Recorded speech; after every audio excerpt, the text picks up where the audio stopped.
大家好，我係肥仔輝。咁今日同大家講到黃大仙靈籤第18籤。第18籤要關注啦，因為呢支係一支下籤嚟嘅。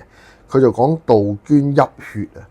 咁杜鵑泣血4句籤文就係咁講嘅：杜鵑啼血淚悲聲，聲怨雙行夢乍驚，驚動異鄉為異客，客心更觸故園情啊。咁佢講邊個咧？佢講三皇五帝時代定係周朝咁上下咧？有個皇帝咧就係蜀國嘅國君杜宇啊。咁佢就係一個好皇帝嚟嘅。咁佢為國為民做咗好多嘢，咁所以呢個國家都係昌盛，啲人民呢一日好過一日嘅。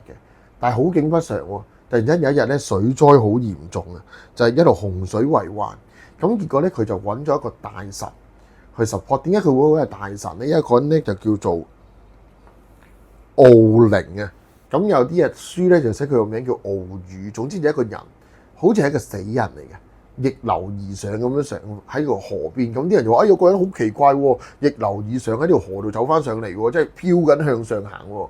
咁後尾呢個人咧仲要死而復生嘅，生翻嘅。原來嗰個人係冇死到，佢真係唔知呆咗咁樣瞓喺度，瞓到上嚟，突然間醒咗。咁佢就覺得啦，哇咁叻嘅人，咁梗係好啦。咁之前佢仲發咗個誓言嘅，就係因為覺得民不聊生啊嘛，就話邊個大臣能夠幫我處理好呢個水患，救翻啲人民咧，我就禪讓個國家俾佢，好似堯舜帝咁樣禪讓國家俾佢啦。咁結果呢個叫敖靈嘅人咧醒翻之後咧，的而且確幫佢做到處理咗水利，然之後咧成個國泰民安，順順利利啦。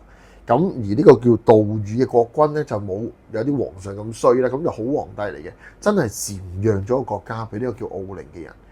咁然之後咁啊，國泰民安啦，咁開開心心啦。咁佢自己咧就退隱西山，揾個山度。